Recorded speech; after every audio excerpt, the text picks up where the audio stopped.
You're welcome back. Now, joining us live from Lagos, Nigeria is lawyer and human rights activist Tope Temokun, who's here to help us unpack the controversy over the directives by Mr. President that the owed 1,000 Naira and 500 Naira notes have ceased to be legal tenders. Now, let's just get straight to the point. Tope, a lot of critics have condemned the President's directive while the case is still before the Supreme Court. Does the President's directive supersede the Apex Court's position? Could you explain the legal implication of this? And is it, what do you make of all of this? Yeah, thank you, the host. The little problem we have at hand now is the brain behind this policy. They are stranded. The brains, the advisors of this policy, they are stranded. They are stranded legally, they are stranded mentally, and they are stranded on all fronts. Why do you say they're stranded? They are stranded because there was a matter before the Supreme Court. The Supreme Court gave an order asking parties to maintain status quo, meaning that we reverse to the old order. That presupposes the fact that the old Naira notes that the CBN has started rejecting and now come back, to be the legal tender before the sitting, before the last sitting. And at that last sitting, no much progress was made. New parties are coming to the matter, new issues are coming up, and the Supreme Court has adjourned that same case the 22nd of February, asking the party to go away. The court didn't vacate the old order. For the president to come out to be making a policy on a matter that is already sub judice is against the principle of accountability to court orders. The president does not have the powers to make an order that will vary the position of the court, particularly the Apex Court for that matter. Now, what are they proposing now? There's a contradiction here. They are saying that the old 200 Naira note will still be in circulation till April, why the 500 Naira note and the 1,000 Naira note should cease to be legal tender. What is the legal justification of this position? Now, Tope, what is the legal justification of this position? Now, Tope, we have an Attorney General and Minister of Justice of the Federation, Mr. Malami, the Chief Law Officer. Don't you think he could have better advise Mr. President before he made this address to the nation? One problem under Buhari's government is that those who are working with this government, they have not been able to take principled positions on issues. You know the way Buhari started? Buhari started with the acceptability of the people. When a government finds acceptability, that government will become arrogant if care is not taken. When a government finds acceptability with the people, that government will look down on advisors. That was how Buhari government started. But at this point, those people that surround Mr. President on policies of how to run the country, they do not have the courage to come out with positions that will conflict with the position of the presidency. All what they do, including the Attorney General of the Federation, and all of them, all what they do is to swallow hook, line, and sinker whatever dictates that comes from the presidency. The AG as the chief law officer of the country and of the government who advise the president. But at this point, it is not about an AG advising the president to do what? When a CBN governor is saying that he's acting under the CBN Act and is arrogating powers that he does not have to himself, loading policies over the citizens willy-nilly, whether they like it or not. Is an executive arrogance of the highest order. Almost decree. People are suffering. There's protests everywhere. Now, I don't think that brings me to this question about the current state of things. People are suffering. There's protests everywhere. The Central Bank of Nigeria just a few minutes ago released a circular saying that the news that people can take old 500 Naira and 1,000 Naira notes to money deposit banks is fake, and that directive didn't come from them. I just wanted to put that out there. Now, the president had on February the 3rd appealed to Nigerians to give him 7 days to resolve the cash crunch. It's very much past 7 days, and Nigerians are still complaining of a lack of not seeing this money, and their pockets of protest in different parts of the country. So what needs to be done to resolve this cash crunch? What can they do? And we know we're a few days to the next general elections. It is happening at a very delicate time. At a very, very delicate time. You know, the general election is just few minutes away. We have to go back to the history of this policy. What was the philosophical background of this policy?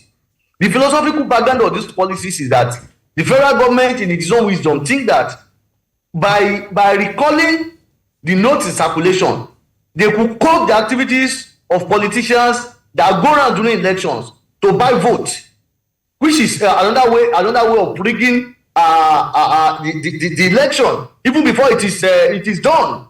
Yes, all of us agree with that. Everything that will bring about demonetization of electoral process, all of us will support that policy. But what we are saying is that if that policy is for the interest of the people, because who has democracy in the first place? They said democracy is government of the people, for the people, and by the people.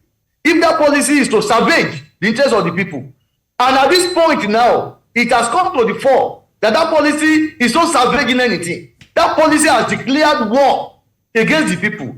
It is high time the federal government to recoil. You know, whatever purpose it might wish to serve, at this point, it is not serving that purpose. If there is no cash in circulation, what that policy intends to curb, which is that people should not use money to buy conscience of voters. That is what will eventually still happen on this matter. Because when people don't have access to Naira, people who have deposited their cash in the banks, they don't have access to that Naira. At this point, it may not be money they will use to buy votes. They will use anything that is available. They will use garri to buy votes. They will use rice to buy votes. They will use indomie to, because people are hungry. This is where that policy has failed. The policy has failed because you are recording old Naira notes. You are not producing proportionate quantum of Naira that will replace what you are taking from the streets. It is totally unreasonable. It's totally unreasonable. You are now saying that 200 Naira note could be in circulation, but 1,000 Naira and 500 Naira note cannot be in circulation.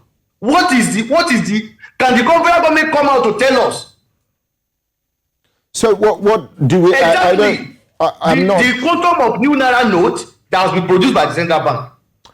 I know we're not trying to preempt the Supreme Court on the 22nd of February, but could anything they do or say on that day change this monetary policy? Could it bring about succor to Nigerians? And we've seen a government that is famous for wanton disregard of court orders. So is the 22nd of February just another day, or should Nigerians be hopeful that, you know, perhaps the judiciary can come to the aid of the people as the last hope of the ordinary man?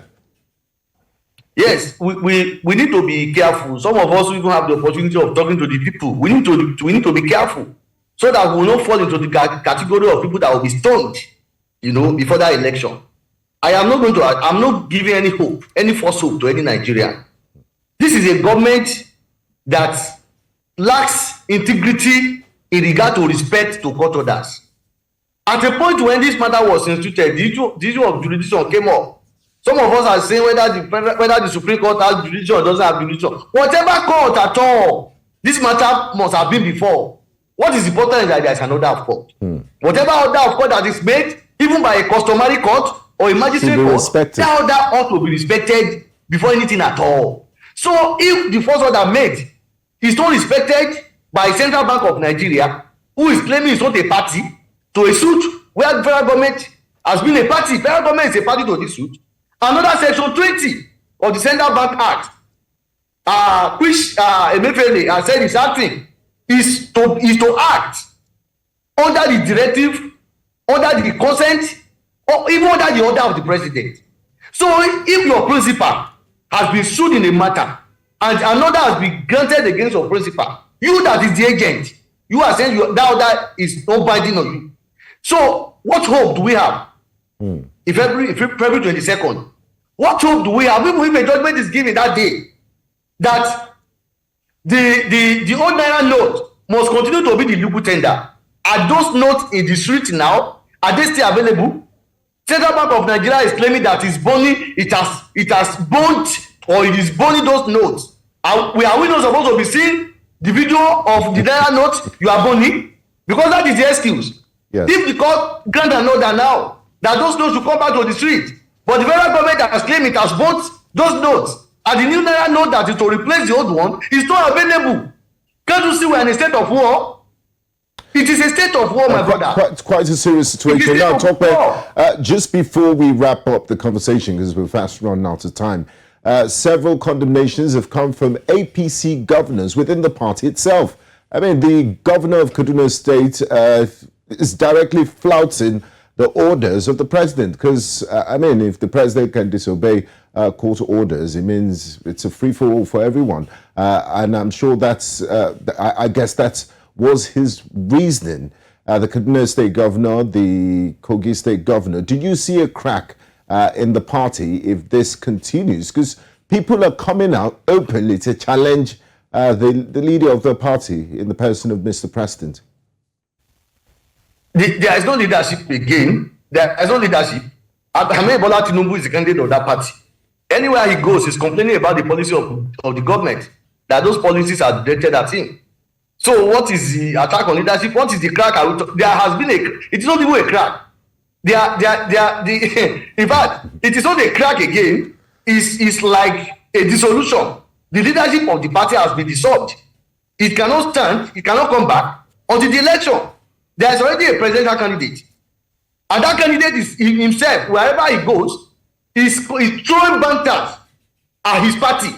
That all the policies that the federal government is loading on the people now is against his own ambition. What other crack are we looking for? So if Rufai is saying that when president you are your own, at this point, my brother, it's going to be like to your tent, oh Israel, because Supreme Court order supersede executive order.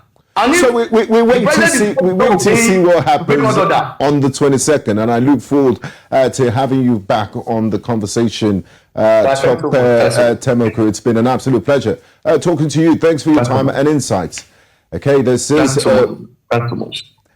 where we drop the anchor on today's edition of the conversation. The first half of the program, we did look at the resignation of South Africa's Deputy President, David Mabuza. We just concluded our conversation on the controversy over new Naira notes. Thank you very much for being a part of this program. I am Gbenga Aborowa. See you next time on Monday. Bye-bye.